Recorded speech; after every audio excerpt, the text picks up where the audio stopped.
أعوذ بالله من الشيطان الرجيم. بسم الله الرحمن الرحيم. والذي أوحينا إليك من الكتاب هو الحق مصدقا لما بين يديه. إن الله بعباده لخبير بصير. ثم أورثنا الكتاب الذين اصطفينا من عبادنا فمنهم ظالم لنفسه ومنهم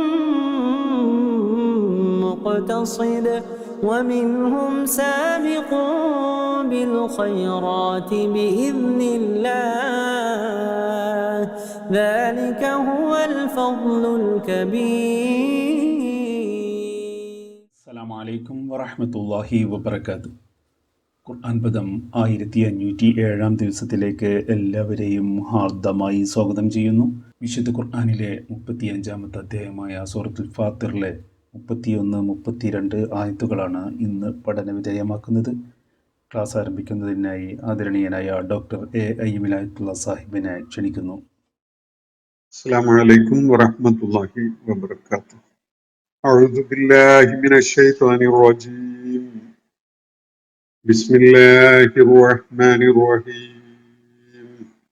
വല്ലദീ ഔഹൈനാ ഇലൈക മിനൽ കിതാബി ഹുവൽ ഹഖ്ഖു മുസദ്ദിഖൻ ലിമാ ബൈന യദൈഹി. ഇന്നല്ലാഹ ബിഇബാദിഹി ലഖബീറും ബസീർ. ثم أورثنا الكتاب الذين اصطفينا من عبادنا فمنهم ظالم لنفسه ومنهم مقتصد ومنهم سابق بالخيرات بإذن الله. ذلك هو الفضل الكبير. صدق الله العلي العظيم. സൂറത്ത് ഫാത്തിറിലെ 31-32 ആയത്തുകളാണ് ഞാൻ നിങ്ങളെ കേൾപ്പിച്ചിട്ടുള്ളത്. ഈ രണ്ടായത്തുകളാണ് നമ്മൾ ഇന്ന് പഠന വിധേയമാക്കുന്നത്. ഇതിന്റെ തൊട്ടു മുകളിലുള്ള രണ്ടായത്തുകളിൽ കഴിഞ്ഞ ദിവസം നമ്മൾ കാണുകയുണ്ടായത്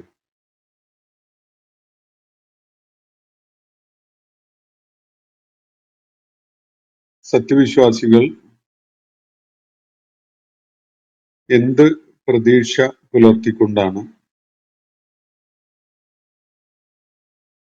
അവരുടെ പ്രയത്നങ്ങളിൽ ഏർപ്പെടുന്നതും അവരുടെ വ്യവഹാരങ്ങൾ നടത്തിക്കൊണ്ടിരിക്കുന്നതും എന്നത് വ്യക്തമാക്കപ്പെടുകയാണ് ഉണ്ടായത്. ഈ രണ്ടായത്തുകളിലായിട്ട് സത്യവിശ്വാസ മാർഗത്തിൽ ഉള്ള ആളുകൾ പ്രതിബദ്ധതയോടുകൂടി ഒട്ടേറെ ത്യാഗങ്ങൾ അനുഭവിച്ചുകൊണ്ട് ആ മാർഗത്തിൽ നിലകൊള്ളുന്നത് എന്ത് പ്രതീക്ഷയിലാണ് എന്ന കാര്യമാണ് വ്യക്തമാക്കപ്പെടുകയുണ്ടായത്.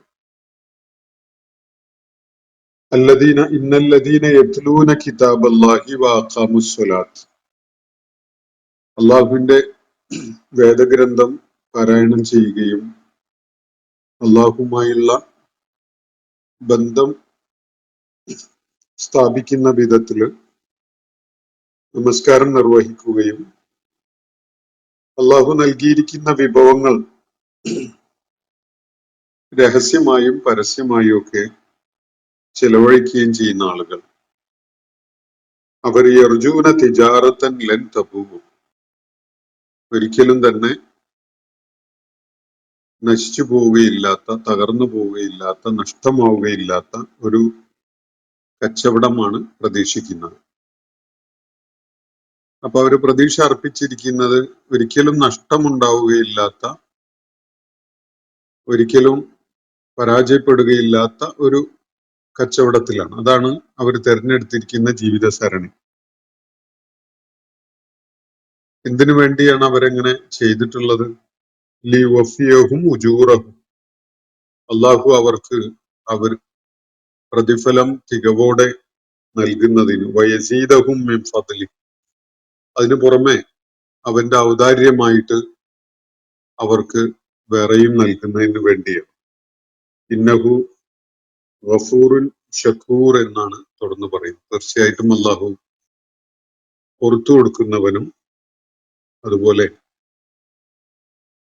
ഈ ആളുകളുടെ സൽമനോഭാവത്തെയും അവരുടെ പ്രവർത്തനങ്ങളെയും ഒക്കെ അംഗീകരിക്കുകയും പരിഗണനയിലെടുക്കുകയും ചെയ്യുന്നവനുമാണ് എന്ന കാര്യമാണ് നമ്മൾ കഴിഞ്ഞ ദിവസം പഠനവിധേയമാക്കിയ ആയത്തുകളിൽ കാണുകയുണ്ടായത്. അതിനെ തുടർന്ന് വിശുദ്ധ ഖുർആനോട് അതിന്റെ ചുമതല ഏൽപ്പിക്കപ്പെട്ട ആളുകൾ സ്വീകരിക്കുന്ന നിലപാടുകളെ പരാമർശിച്ചുകൊണ്ടാണ് ചില കാര്യങ്ങൾ ഇന്ന് നമ്മൾ വായിച്ചു വെച്ചിട്ടുള്ള രണ്ടായത്തുകളിലായിട്ട് അള്ളാഹു പങ്കുവെക്കുന്നത്. വല്ലദീ ഔഹൈന ഇലൈക മിനൽ കിതാബ്, നബി സല്ലല്ലാഹു അലൈഹി വസല്ലമയോടാണ് ഇവിടെ അഭിസംബോധന. വല്ലദീ ഔഹൈന ഇലൈക മിനൽ കിതാബ്, വെളിപാടിലൂടെ താങ്കൾക്ക് നാം എത്തിച്ചു തന്നിട്ടുള്ള ഈ വേദഗ്രന്ഥമുണ്ടല്ലോ, ഹുവൽ ഹഖ്, അതാണ് സത്യം, അതാണ് യാഥാർത്ഥ്യം. മുസദ്ദിഖൻ ലിമാ ബൈന യദൈഹി, അതിന് മുമ്പുണ്ടായിരുന്ന ദൈവിക വെളിപ്പാടുകളെയും വേദഗ്രന്ഥങ്ങളെയും ഒക്കെ സത്യപ്പെടുത്തുന്ന വിധത്തിലാണ് അതുള്ളത്. പൂർവിക പ്രവാചകന്മാരും മുഖേന അവതരിപ്പിക്കപ്പെട്ടിട്ടുള്ള വേദങ്ങളെ സത്യപ്പെടുത്തുന്ന വിധത്തിലാണ് താങ്കൾക്കിപ്പോ അവതീർണമായിട്ടുള്ള ഈ വേദഗ്രന്ഥമുള്ളത്, അതാണ് സത്യം. സുമ്മ ഔറസ്നൽ കിതാബ, അതിനെ തുടർന്ന് പറയുന്നത് ഇന്നല്ലാഹ ബിഇബാദിഹി ലഖബീറും ബസീർ, നിശ്ചയമായിട്ടും അള്ളാഹു തന്റെ അടിമകളുടെ കാര്യത്തിൽ, തന്റെ ദാസന്മാരുടെ കാര്യത്തിൽ വളരെ സൂക്ഷ്മമായിട്ട് അറിയുന്നവനും അവരുമായി ബന്ധപ്പെട്ട സകല സംഗതികളും നോക്കിക്കാണുന്നവനുമാണ്. അപ്പൊ അള്ളാഹുവിന്റെ ജ്ഞാനത്തിനെ അടിസ്ഥാനപ്പെടുത്തിക്കൊണ്ടുള്ളതാണ് ഇപ്പോ നബി സല്ലല്ലാഹു അലൈഹി വസല്ലമക്ക് അവതരിപ്പിച്ച് കൊടുത്തിട്ടുള്ള ഈ വേദഗ്രന്ഥത്തില് മനുഷ്യ സമൂഹത്തിനായി അള്ളാഹു അവതരിപ്പിച്ചിരിക്കുന്ന സകല കാര്യങ്ങളും.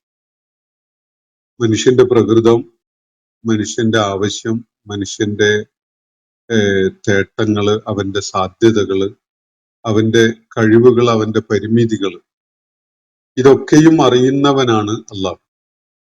ആ അറിവിന്റെ അടിസ്ഥാനത്തിൽ മനുഷ്യൻ ഏറ്റവും അനുയോജ്യമായ ഒരു സംഗതി എന്ന നിലക്കാണ് ഈ ജീവിത സരണി അള്ളാഹു അവതരിപ്പിച്ചു കൊടുത്തിട്ടുള്ളത്. തുടർന്ന് അള്ളാഹു പറയുന്നത് സുമ്മ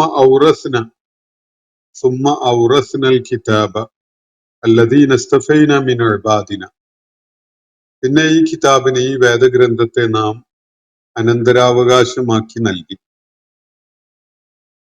ആർക്കാണ്? അല്ലദീന ഇസ്തഫൈന മിൻ ഇബാദിന, നമ്മുടെ ദാസന്മാരുടെ കൂട്ടത്തിൽ നാം പ്രത്യേകം തെരഞ്ഞെടുത്ത ആളുകൾക്ക്. എന്നിട്ട് അവരുടെ അവസ്ഥ എന്താണ്? അവരുടെ നിലപാട് എന്താണ്? ഫമിൻഹും ളാലിമുൻ ലിനഫ്സി, അവരുടെ കൂട്ടത്തില് സ്വന്തത്തോട് തന്നെ അക്രമം ചെയ്യുന്ന, ആത്മദ്രോഹം ചെയ്യുന്ന ആളുകളുണ്ട്. വമിൻഹും മുഖ്തസിദുൻ, അവരുടെ കൂട്ടത്തില് ഒരു മിതവർത്തികളായ ആളുകളുണ്ട്. വമിൻഹും സാബിഖും ബിൽ ഖൈറാത്തി ബിഇദ്നില്ല, അള്ളാഹുവിന്റെ അനുമതിയോടുകൂടി നന്മയിൽ അതിവേഗം കുതിച്ചു മുന്നേറുന്ന ആളുകളുമുണ്ട്. ദാലിക ഹുവൽ ഫദ്ലുൽ കബീർ, ഇതാണ് ഏറ്റവും മഹത്തരമായ ഔദാര്യം, ഏറ്റവും മഹത്തരമായ ദൈവിക അനുഗ്രഹം എന്നാണ് അള്ളാഹു തുടർന്ന് പറയുന്നത്. വളരെ പ്രാധാന്യമുള്ള ചില കാര്യങ്ങളാണ് ഈ രണ്ടായത്തുകളിലായിട്ട് അള്ളാഹു സൂചിപ്പിച്ചിരിക്കുന്നത്. ഒന്നാമതായി മുഹമ്മദ് നബി സല്ലല്ലാഹു അലൈഹി വസല്ലമക്ക് അള്ളാഹു അവതരിപ്പിച്ചു കൊടുത്തിരിക്കുന്ന ഈ വേദഗ്രന്ഥം, ഇത് ചരിത്രത്തിൽ ആദ്യമായി വെളിപ്പെടുത്തപ്പെടുന്ന ഒരു കാര്യമല്ല. മാനവ ചരിത്രത്തിന്റെ തുടക്കത്തിൽ തന്നെ ആദ്യത്തെ മനുഷ്യൻ മുതൽ തന്നെ അള്ളാഹു മനുഷ്യർക്ക് നൽകിയിട്ടുള്ള മാർഗദർശനം എന്തായിരുന്നോ അതേ ദൈവിക ജീവിത ദർശനമാണ് ഇവിടെ വിശുദ്ധ ഖുർആനിലൂടെ അള്ളാഹു അവതരിപ്പിച്ചിരിക്കുന്നത് എന്നതാണ് ഇവിടെ ചൂണ്ടിക്കാണിക്കപ്പെട്ടിട്ടുള്ള ഒരു കാര്യം. പൂർവിക പ്രവാചകന്മാർ ആദം അലൈഹിസ്സലാം മുതൽ മുഹമ്മദ് നബി സല്ലല്ലാഹു അലൈഹി വസല്ലമയുടെ തൊട്ടു മുമ്പ് ലോകത്ത് ദൈവിക ദൗത്യം നിർവഹിച്ച ഈസ അലൈഹിസ്സലാം വരെയുള്ള മുഴുവൻ പ്രവാചകന്മാരും തങ്ങളുടെ സമൂഹങ്ങളുടെ മുന്നിൽ അവതരിപ്പിച്ചിരുന്ന ദൈവിക ജീവിത ദർശനം എന്തായിരുന്നോ അത് തന്നെയാണ് മുഹമ്മദ് നബി സല്ലല്ലാഹു അലൈഹി വസല്ലം ഇപ്പോ അള്ളാഹുവിൽ നിന്ന് അവതീർണമായ ഈ ഗ്രന്ഥത്തിനെ മുൻനിർത്തിക്കൊണ്ട് നിർവഹിച്ചുകൊണ്ടിരിക്കുന്നത് എന്നാണ് ഇവിടെ വ്യക്തമാക്കപ്പെട്ടിരിക്കുന്ന ഒരു കാര്യം. വല്ലദീ ഔഹൈന ഇലൈക മിനൽ കിതാബ്. ഇപ്പോ വേദഗ്രന്ഥത്തിന്റെ ഭാഗമായി താങ്കൾക്ക് അവതരിപ്പിച്ച് നൽകിയിട്ടുള്ള, താങ്കൾക്ക് ദിവ്യ വെളിപ്പാടായിട്ട് അവതരിപ്പിക്കപ്പെട്ടിട്ടുള്ള ഈ സംഗതി ഉണ്ടല്ലോ, ഈ ജീവിത ദർശനം ഉണ്ടല്ലോ, അത് ഹുവൽ ഹഖ്, അതാണ് യാഥാർത്ഥ്യം, അതാണ് സത്യം. ഇപ്പോ അള്ളാഹു ഈ വേദഗ്രന്ഥത്തിന്റെ ഭാഗമായി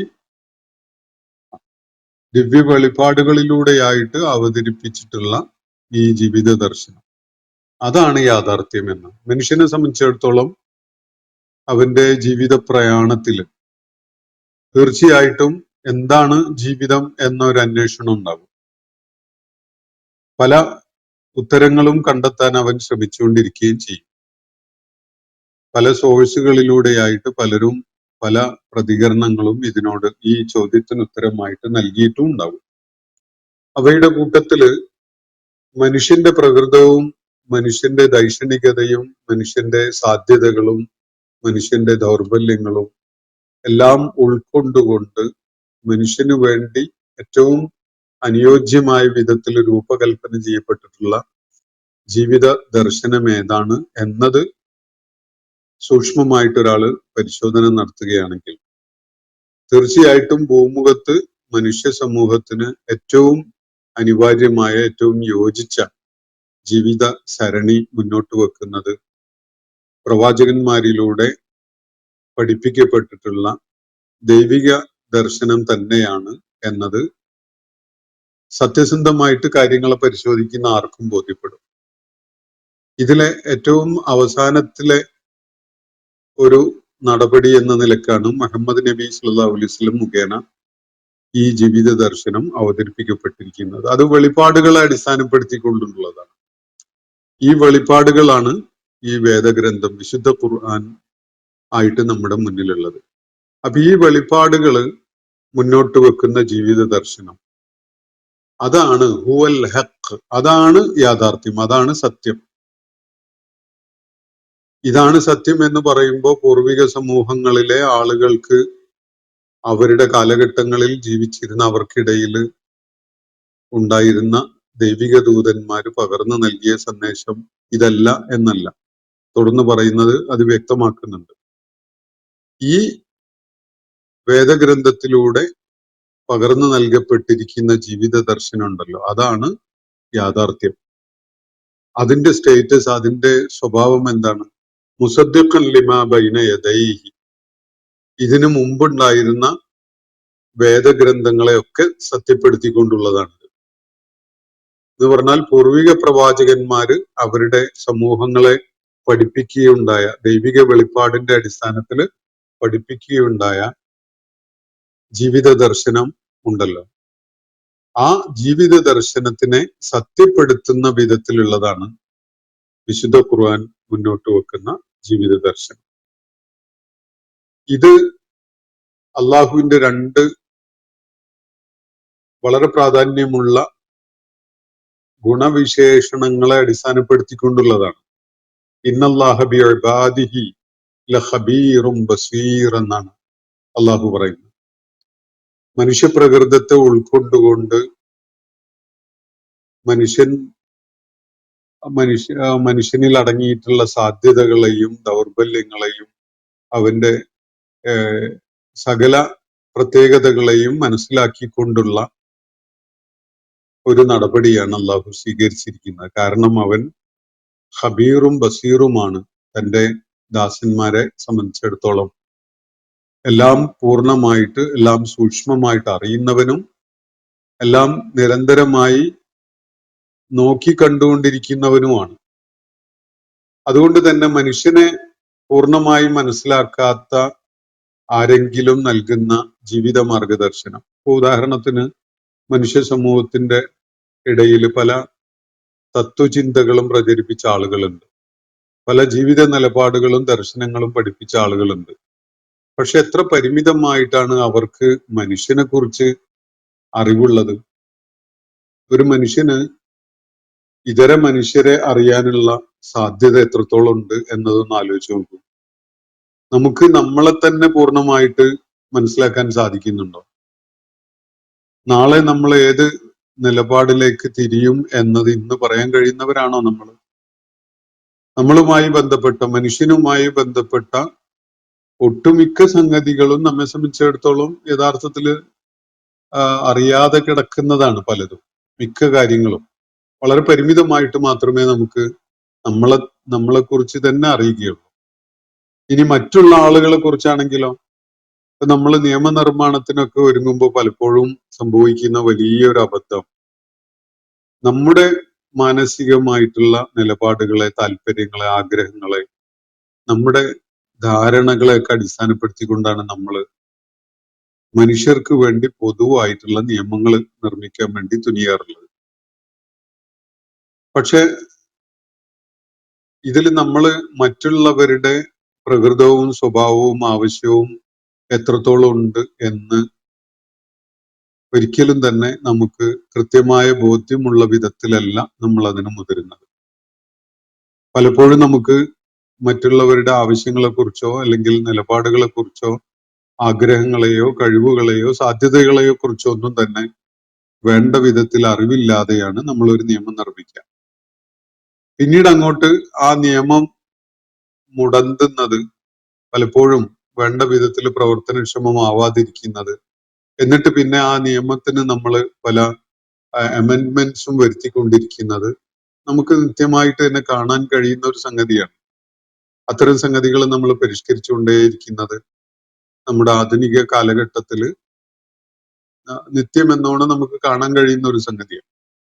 നമുക്ക് ഫൈനലായിട്ടൊരു ഒരു കാര്യത്തിലും ഒരു തീരുമാനം എടുത്തുകൊണ്ട് ഒരു നിയമനിർമ്മാണം സാധിക്കുന്ന വിധത്തിലുള്ള അറിവോ ധാരണയോ നമുക്കില്ല. യഥാർത്ഥത്തിൽ നമ്മൾ ഒരു ട്രയൽ ആൻഡ് എറർ മെത്തേഡ് മാത്രം സ്വീകരിക്കുന്ന ആളുകളാണ്. മനുഷ്യർക്ക് അത്രേ സാധിക്കുകയുള്ളൂ. അതുകൊണ്ടാണ് നമ്മൾ നിരന്തരം എല്ലാ മേഖലയിലും പരിഷ്കരിച്ചുകൊണ്ടേയിരിക്കുന്നത്. പക്ഷെ അള്ളാഹുവിടെ പറയുന്നത്, ഈ ജീവിത ദർശനം മനുഷ്യനെ പൂർണ്ണമായിട്ട് അറിയുന്നവനായ ഖബീറായ അള്ളാഹു മനുഷ്യന് വേണ്ടി രൂപകൽപ്പന ചെയ്തിട്ടുള്ളതാണ്. അവനെ സംബന്ധിച്ചിടത്തോളം മനുഷ്യന്റെ യാതൊരു തലവും യാതൊരു വശവും മറഞ്ഞു കിടക്കുന്നില്ല. അവന് സമ്പൂർണമായിട്ട് മനുഷ്യനെ കുറിച്ച് അറിയാം. അവനെ സൂക്ഷ്മമായിട്ട് കാണാൻ കഴിയുന്നവനുമാണ് അള്ളാഹു. അപ്പൊ ഒരാളുടെ ചാപല്യം എന്താണ്, ദൗർബല്യം എന്താണ്, ശക്തി എന്താണ്, കരുത്ത് എന്താണ്, സാധ്യത എന്താണ് തുടങ്ങിയിട്ടുള്ള കാര്യങ്ങളൊക്കെ അറിയുന്ന ഒരു ശക്തിക്ക് എന്ന് പറഞ്ഞാൽ അവന്റെ സ്രഷ്ടാവിന് മാത്രമേ യഥാർത്ഥത്തില് അവന് വേണ്ടിയുള്ള ഒരു ജീവിത ദർശനവും നിയമവ്യവസ്ഥയും ഒക്കെ രൂപപ്പെടുത്തുക എന്നത് സാധ്യമാവുകയുള്ളൂ. ഇവിടെ ദൈവിക പ്രവാചകന്മാരിലൂടെ അള്ളാഹു ഓരോ കാലഘട്ടത്തിലും മനുഷ്യനായിട്ട് സമർപ്പിച്ചിട്ടുള്ള ജീവിത ദർശനം, അത് മനുഷ്യനെ കുറിച്ചുള്ള പൂർണ്ണമായ അറിവിനെ അടിസ്ഥാനപ്പെടുത്തിക്കൊണ്ടുള്ളതാണ്.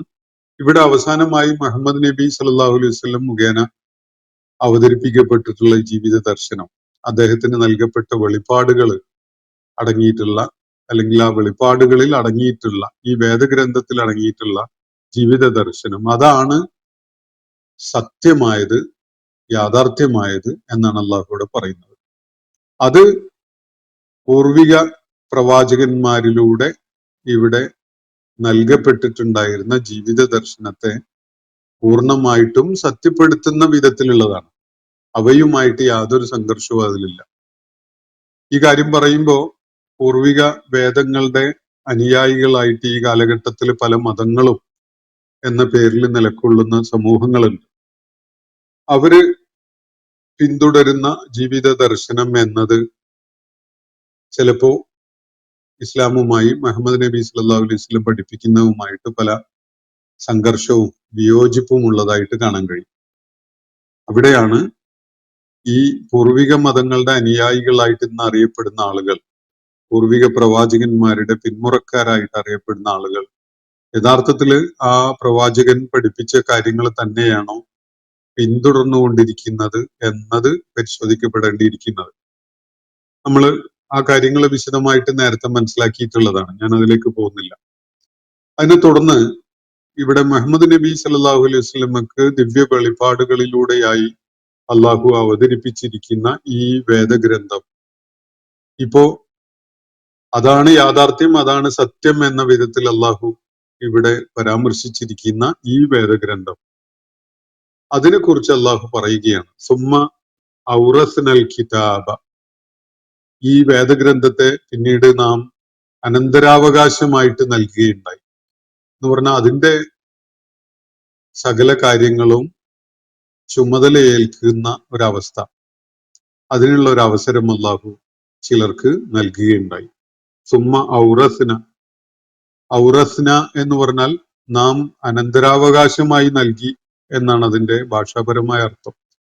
ഈ വേദഗ്രന്ഥത്തിനെ ചിലർക്ക് അള്ളാഹു അനന്തരമായി ഏറ്റെടുക്കാൻ കഴിയുന്ന, അവര് അതിനെ അമൂല്യമായി കണ്ടുകൊണ്ട് അതുമായി ബന്ധപ്പെട്ടുകൊണ്ടുള്ള ദൗത്യ നിർവഹണത്തിന് രംഗത്ത് വരുന്ന, അത് പിൻപറ്റുന്ന, അത് മറ്റുള്ളവർക്ക് പകർന്നു കൊടുക്കുന്ന ഒരു ദൗത്യം ചുമതലപ്പെടുത്തപ്പെട്ടവരായിട്ട് അള്ളാഹു അവരെ തെരഞ്ഞെടുത്തു എന്നാണ് ഇവിടെ സൂചിപ്പിക്കുന്നത്. സുമ്മ ഔറസ്നൽ കിതാബ, ആരെയാണ്? അല്ലദീന ഇസ്തഫൈന മിൻ ഇബാദിന, നമ്മുടെ ദാസന്മാരുടെ കൂട്ടത്തില് നാം തിരഞ്ഞെടുത്ത ചിലർ. എല്ലാവർക്കും അതിന് ഭാഗ്യം ഉണ്ടാവുന്നില്ല, അല്ലെങ്കിൽ എല്ലാവരും അതിനുള്ള യോഗ്യത നേടുന്നില്ല. മറിച്ച് നാം തിരഞ്ഞെടുത്ത ചിലരെയാണ് നാം അതിന്റെ അനന്തരാവകാശികളായിട്ട് വെച്ചിരിക്കുന്നത്. ഈ വിശുദ്ധ ഖുർആനുമായി ബന്ധപ്പെട്ടുകൊണ്ടുള്ള ഒത്തിരി കാര്യങ്ങൾ നിർവഹിക്കപ്പെടേണ്ടതായിട്ടുണ്ട്. അത് കർമ്മരൂപത്തിൽ ജീവിച്ച് മനുഷ്യ സമൂഹത്തിന്റെ മുന്നിൽ അങ്ങനെ ഒരു കർമ്മ മാതൃക ഉണ്ടാവുക എന്നത് അതുമായി ബന്ധപ്പെട്ട ഒരു ടാസ്ക്കാണ്. അതിനെ വേണ്ട വിധത്തിൽ ജനങ്ങൾക്ക് വിശദമാക്കി കൊടുക്കുക എന്നത് മറ്റൊരു ടാസ്ക്കാണ്.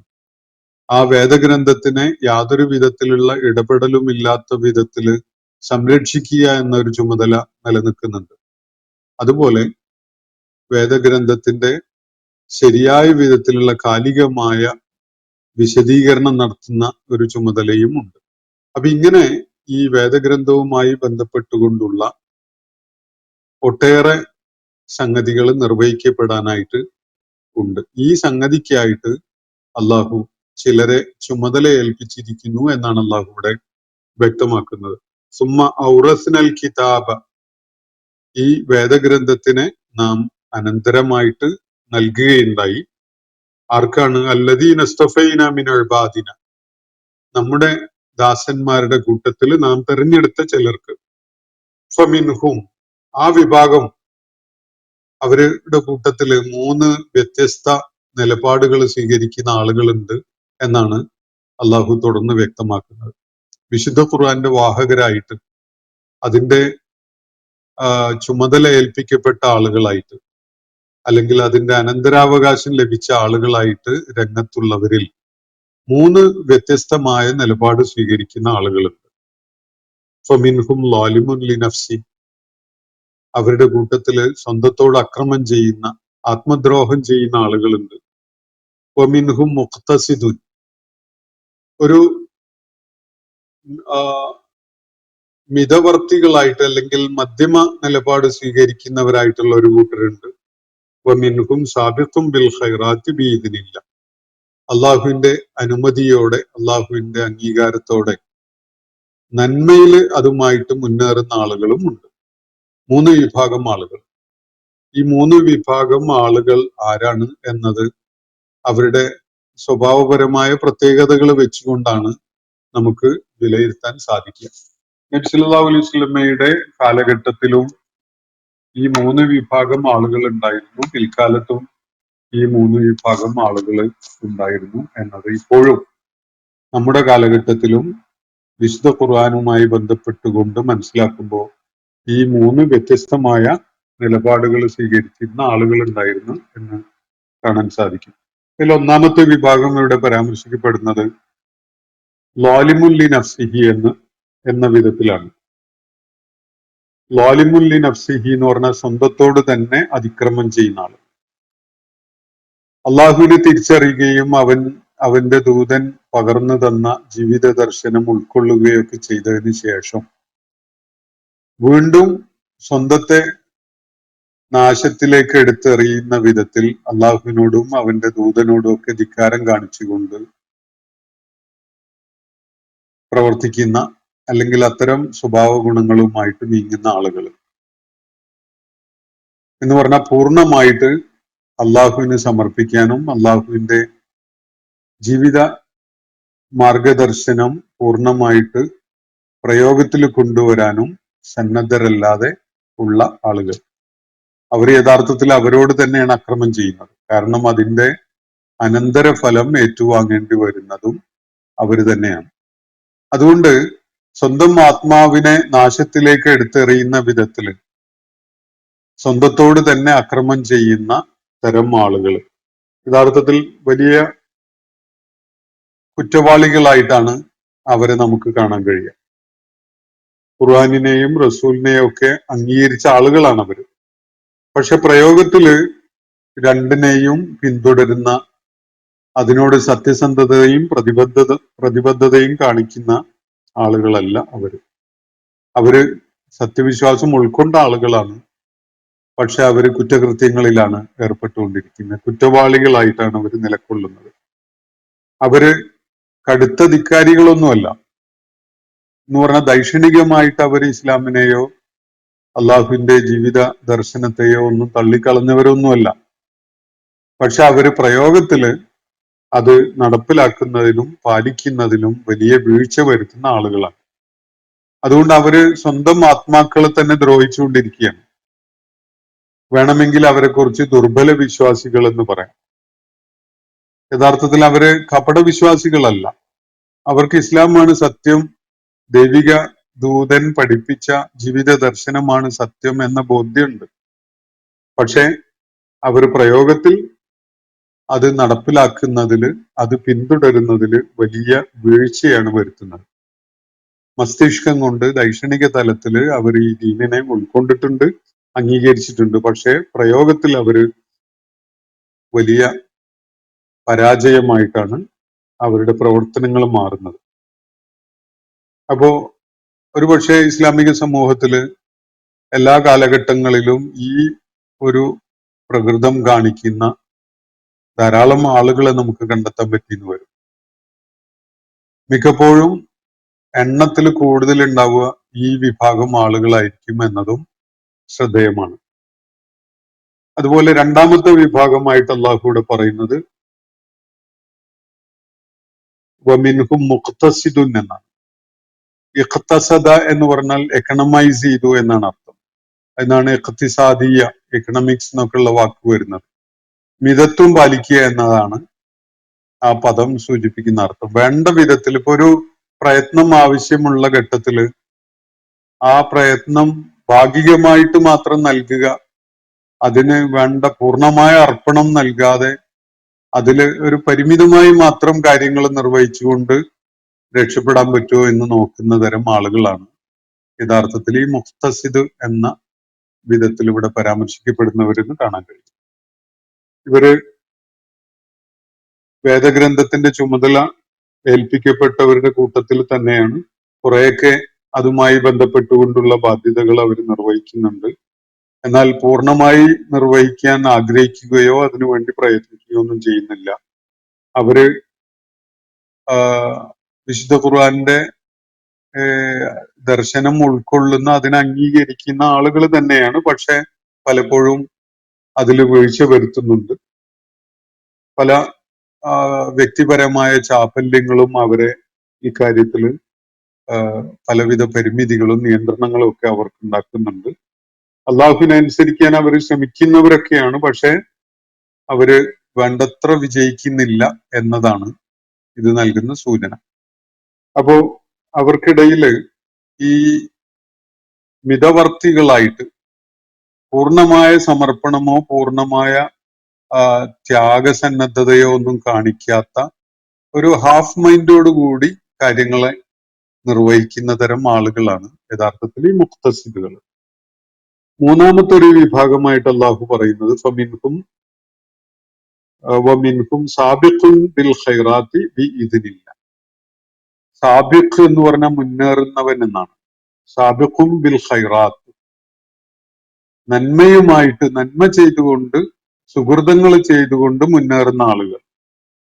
ബിഇദ്നില്ല, അള്ളാഹുവിന്റെ അനുമതി മാത്രമേ അവർക്ക് അക്കാര്യത്തിൽ ആവശ്യമുള്ളൂ. അള്ളാഹുവിന്റെ തൗഫീഖ് മശീഅത്തും ഒക്കെ ആവശ്യമുണ്ട്. അള്ളാഹു അനുവദിക്കുന്നിടത്തോളം നന്മയിൽ മുന്നേറാൻ വേണ്ടി പ്രതിജ്ഞാബദ്ധരായി നിലകൊള്ളുന്ന ഈ പ്രയത്നങ്ങളിൽ ഏറ്റവും മുൻപന്തിയിൽ തന്നെ വന്നു നിൽക്കുന്ന ആളുകൾ, ഒരു വിശുദ്ധ ഖുർആൻ ചുമതല ഏൽപ്പിക്കപ്പെട്ട അതിന്റെ വാഹകരായ, അതിന്റെ അനന്തരാവകാശം ഏൽപ്പിക്കപ്പെട്ട ആളുകളാണ്. അപ്പൊ വമിൻഹും സാബിഖും ബിൽ ഖൈറാത്തി ബിഇദ്നില്ല. വളരെ അത്ഭുതകരമായിട്ടുള്ള ഒരു വിവരണമാണ് യഥാർത്ഥത്തിൽ ഇത്. ഒരു ഗ്രന്ഥത്തിലും ലോകത്ത് നമുക്ക് നമ്മുടെ മുന്നിൽ ശ്രദ്ധയിലുള്ള ഒരു ഗ്രന്ഥത്തിലും ഇങ്ങനെ ഒരു വിവരണം ആ ഗ്രന്ഥത്തെക്കുറിച്ച് തന്നെ, ആ ഗ്രന്ഥത്തെക്കുറിച്ച് മറ്റുള്ളവർ സ്വീകരിക്കുന്ന നിലപാടുകൾ പരാമർശിച്ചുകൊണ്ടൊന്നും കാണാൻ സാധിക്കില്ല. അത് മനുഷ്യന്റെ രചനാ സാധ്യതയിൽ ഉൾക്കൊള്ളുന്ന അല്ലെങ്കിൽ ഉൾപ്പെടുത്താൻ കഴിയുന്ന ഒരു സംഗതിയല്ല. എന്നാലോചിച്ച് നോക്കൂ, ഇന്നുവരെ രചിക്കപ്പെട്ട ഒരു പുസ്തകത്തിലും അങ്ങനെ ഒരു നിലപാട് സ്വീകരിക്കുന്നത് അല്ലെങ്കിൽ ഒരു വിവരണം നൽകപ്പെട്ടതായിട്ട് കാണാൻ കഴിയില്ല. വിശുദ്ധ ഖുർആൻ, ആ വിശുദ്ധ ഖുർആനോട് തന്നെ ജനങ്ങൾ സ്വീകരിക്കുന്ന നിലപാടിനെ മൂന്ന് വ്യത്യസ്ത തലങ്ങളിൽ നിന്നുകൊണ്ട് മൂന്ന് വ്യത്യസ്ത വിഭാഗക്കാർ സ്വീകരിക്കുന്ന നിലപാടിനെയാണ് ഇവിടെ പരാമർശിക്കുന്നത്. അതിൽ മൂന്നാമത്തെ വിഭാഗം, അവര് ഈ കാര്യങ്ങളുമായിട്ട് അതിന്റെ നന്മയിൽ കുതിച്ച് മുന്നേറാൻ, മത്സരബുദ്ധിയോടുകൂടി അതിൽ മുന്നേറാൻ അവർക്ക് ആകെ തടസ്സമായിട്ടുള്ളത് അള്ളാഹുവിന്റെ മശീഅത്തും അള്ളാഹുവിന്റെ തൗഫീഖും ഉണ്ടാവുക എന്നത് മാത്രമാണ്. അപ്പൊ അള്ളാഹു അനുവദിക്കുന്ന പക്ഷം അള്ളാഹുവിന്റെ തൗഫീഖും അതുപോലെ തൗസിയും ഒക്കെ ഉണ്ടാകുന്നതിനനുസരിച്ച് ഈ കാര്യത്തിൽ മത്സരിച്ച് മുന്നേറുന്നവരാണ് ഈ മൂന്നാമത്തെ വിഭാഗം ആളുകൾ. എന്നിട്ട് അതിനെ പരാമർശിച്ചുകൊണ്ട് അള്ളാഹു പറയുകയാണ്, ദാലിക ഹുവൽ ഫദ്ലുൽ കബീർ, അതിമഹത്തരമായ ഒരു അനുഗ്രഹമാണ് ഇത് എന്നാണ് അള്ളാഹു സൂചിപ്പിക്കുന്നത്. രണ്ടു വിധത്തില് ഈ അവസാന വാചകം ദാലിക ഹുവൽ ഫദ്ലുൽ കബീർ എന്ന ഈ അവസാന വാചകം വ്യാഖ്യാനിക്കപ്പെടുന്നുണ്ട്. ഒന്ന്, വിശുദ്ധ ഖുർആന്റെ അനന്തരാവകാശികളിൽ പെടുക എന്നത് ഏറ്റവും മഹത്തരമായ അനുഗ്രഹമാണ് എന്ന് പൊതുവായിട്ട് മനസ്സിലാക്കുന്ന ഒരു വായനയാണ് ഒന്നാമത്തേത്. രണ്ടാമത്തേത്, ഈ വിശുദ്ധ ഖുർആന്റെ അനന്തരാവകാശികളായി മാറുന്ന ആളുകളുടെ കൂട്ടത്തില് മൂന്നാമത്തെ വിഭാഗമുണ്ടല്ലോ, വമിൻഹും സാബിഖും ബിൽ ഖൈറാത്തി ബിഇദ്നില്ല എന്ന് പറയുന്നത്, ആ ഒരു വിഭാഗത്തിൽ പെടുന്നതാണ് ഏറ്റവും മഹത്തരമായ അനുഗ്രഹം എന്നതാണ് ഈ രണ്ടാമത്തെ വിധത്തിലുള്ള വായന. ഈ രണ്ട് വായനക്കും ഭാഷാപരമായിട്ട് സാധ്യതയുണ്ട്. അതുകൊണ്ട് തന്നെ രണ്ട് വ്യത്യസ്ത വായനകൾ നിലനിൽക്കുകയും ചെയ്യും. പക്ഷെ അതിന്റെ ഒരു ചൈതന്യവും സ്പിരിറ്റും ഒക്കെ ഉൾക്കൊള്ളുമ്പോൾ ഒരിക്കലും തന്നെ ഇതില് ആത്മദ്രോഹം ചെയ്യുന്ന ഒന്നാമത്തെ വിഭാഗത്തിലോ അല്ലെങ്കിൽ വളരെ പിശുക്കി മാത്രം ഈ ദൗത്യം നിർവഹിക്കുന്ന നേരത്തെ ഞാൻ സൂചിപ്പിച്ച മിതവർത്തികളായ ആളുകൾ, മുഖത്തസിദ് എന്ന വിഭാഗത്തിൽ പെടുന്ന ആളുകളുടെ കൂട്ടത്തിലാവുന്നതോ ആണ് ഏറ്റവും മഹത്തരമായ അനുഗ്രഹം എന്ന നിലക്ക് മനസ്സിലാക്കാൻ നമുക്ക് അത് പ്രയാസകരമായിട്ടാണ് തോന്നുന്നത്. അതിനേക്കാളൊക്കെ സാധ്യതയുള്ളത് ഈ മൂന്നാമത്തെ വിഭാഗം ആളുകളുണ്ടല്ലോ, സാബിഖും ബിൽ ഖൈറാത്തി ബിഇദ്നില്ലാ എന്ന് പറയുന്ന ആ വിഭാഗം. ആ വിഭാഗത്തിൽ പെടുന്നതാണ് ഏറ്റവും മഹത്തരമായ അനുഗ്രഹം എന്നാണ് ഇവിടെ സൂചിപ്പിക്കുന്നത് എന്ന വിധത്തിൽ മനസ്സിലാക്കുന്നതാണ് കൂടുതൽ ശരിയായതായി നമുക്കതിന്റെ ചൈതന്യവും ആത്മാവും ഒക്കെ ഉൾക്കൊള്ളുമ്പോൾ മനസ്സിലാക്കാൻ പറ്റുന്ന ഒരു സംഗതിയായിട്ട് അനുഭവപ്പെടുന്നത്. അപ്പോ വളരെ വ്യത്യസ്തതയുള്ള, വളരെ ആശയപരമായിട്ടും അത്യസാധാരണമായ ഒരു യുണീക്നെസ് ഉള്ള ഒരു കാര്യമാണ് ഈ രണ്ടായത്തുകളിലായിട്ട് അള്ളാഹു നമുക്ക് പകർന്നു തന്നിട്ടുള്ളത്. എക്കാലത്തെയും വിശുദ്ധ ഖുർആന്റെ അനുയായികളാവുന്ന ആളുകൾക്ക് അവരുടെ നിലപാടുകൾ പുനഃപരിശോധിക്കാൻ എന്നും ഒരു പ്രേരണയാവുന്ന, എന്നും ഒരു ടച്ച് സ്റ്റോൺ ആവുന്ന തരത്തിലുള്ള ഒരു കാര്യമാണ് അള്ളാഹു ഈ രണ്ടാമത്തെ ആയത്തിൽ വിവരിച്ചിട്ടുള്ളത്. അപ്പോൾ അള്ളാഹുവിന്റെ കിതാബ് അതാണ് ഏറ്റവും പരമമായ യാഥാർത്ഥ്യം. അത് പൂർവിക വേദങ്ങൾ മുന്നോട്ട് വെച്ച ജീവിത ദർശനങ്ങളെയൊക്കെ സത്യപ്പെടുത്തുന്നത് തന്നെയാണ്. അത് അള്ളാഹു മനുഷ്യനെ കുറിച്ച് അള്ളാഹുവിനുള്ള സമ്പൂർണമായ അറിവിനെയും അവന്റെ ജ്ഞാനത്തെയും ഒക്കെ അടിസ്ഥാനപ്പെടുത്തിക്കൊണ്ടുള്ളതാണ്. എന്നിട്ട് പറയുന്നത് ഈ ജീവിത ദർശനം അടങ്ങിയിട്ടുള്ള വേദഗ്രന്ഥം അത് നബി സല്ലല്ലാഹു അലൈഹി വസല്ലമയുടെ കാലഘട്ടത്തിൽ മാത്രമല്ല, പിന്നീടുള്ള മുഴുവൻ തലമുറകൾക്കും ആവശ്യമായ ജീവിത മാർഗദർശനമാണ് എന്നതിനാൽ തന്നെ ഈ വിശുദ്ധ ഖുർആനുമായി ബന്ധപ്പെട്ടുകൊണ്ടുള്ള ചില ചുമതല നിർവഹണം ആവശ്യമായിരിക്കുകയാണ്. ആ കാര്യം അള്ളാഹു അവൻ തിരഞ്ഞെടുത്ത ചില ആളുകളെ ചുമതലപ്പെടുത്തിയിരിക്കുകയാണ് എന്നുകൂടി ഇവിടെ വ്യക്തമാക്കിയിരിക്കുകയാണ്. അള്ളാഹു ഏതു വിധത്തിലാണ് വിശുദ്ധ ഖുർആന്റെ അനന്തരാവകാശികളെ തെരഞ്ഞെടുത്തിരിക്കുന്നത്, അള്ളാഹു തെരഞ്ഞെടുത്തവരാണോ അല്ലേ എന്നത് എങ്ങനെ മനസ്സിലാക്കാൻ പറ്റും എന്നതൊക്കെ നമുക്ക് ഒരു വിചിന്തനത്തിലൂടെ കാര്യങ്ങളെ വിലയിരുത്തിക്കൊണ്ടൊക്കെ മനസ്സിലാക്കേണ്ട ഒരു സംഗതിയാണ്. ഒന്നാമതായി പ്രാഥമികമായി വിശുദ്ധ ഖുർആന്റെ ജീവിത ദർശനം പ്രയോഗത്തിൽ കൊണ്ടുവരുന്ന ഒരു വിഭാഗം എന്ന നിലക്ക് മുസ്ലിങ്ങളാണ് ഈ ചുമതല ഏൽപ്പിക്കപ്പെട്ടിട്ടുള്ളത്. പക്ഷെ മുസ്ലിങ്ങളുടെ കൂട്ടത്തില് എല്ലാവരും വിശുദ്ധ ഖുർആനോടുള്ള ഈ ചുമതല നിർവഹിക്കുന്നതിൽ വിജയിക്കുന്ന ആളുകളാണോ, അവരത് വേണ്ട വിധത്തിൽ നിർവഹിക്കുന്നുണ്ടോ തുടങ്ങിയിട്ടുള്ള കാര്യങ്ങൾ നമുക്ക് തീർച്ചയായിട്ടും വിലയിരുത്തേണ്ടതുണ്ട്. 3 വിഭാഗം ആളുകളാണ് അവരുടെ കൂട്ടത്തിൽ, ഈ ചുമതല ഏൽപ്പിക്കപ്പെട്ട ആളുകളുടെ കൂട്ടത്തിൽ കാണാൻ സാധിക്കുക എന്നതാണ് ഇവിടെ സൂചിപ്പിക്കപ്പെട്ടിട്ടുള്ള കാര്യം. ഒരു ഹദീസ് വെളിപ്പെടുത്തുന്ന ഒരു സംഭവം, നബി സല്ലല്ലാഹു അലൈഹി വസല്ലമയുടെ കാലശേഷം അദ്ദേഹത്തിന്റെ അനുയായികളിൽപ്പെട്ട ഒരാളായ അബൂ ഹുറൈറ റളിയല്ലാഹു അൻഹു ഒരിക്കല് അങ്ങാടിയിലൂടെ നടക്കുമ്പോൾ ആളുകൾ പല ലൗകിക ജീവിത കാര്യങ്ങളുമായി വ്യാപൃതരായി നിൽക്കുന്നത് കണ്ടപ്പോൾ അവരോട് പറയുകയുണ്ടായി, നിങ്ങൾ എന്താണ് എല്ലാവരും ഇവിടെ ചെറിയ ചെറിയ കച്ചവടങ്ങളിലൊക്കെ ഏർപ്പെട്ടുകൊണ്ടിരിക്കുന്നത്? അള്ളാഹുവിന്റെ പ്രവാചകന്റെ അനന്തര സ്വത്ത് ഓഹരി വെക്കുകയാണ്, വീതം വെക്കപ്പെടുകയാണ് അള്ളാഹുവിന്റെ മസ്ജിദിൽ. നിങ്ങൾക്ക് അതിന്റെ വിഹിതം ഒന്നും ആവശ്യമില്ലേ?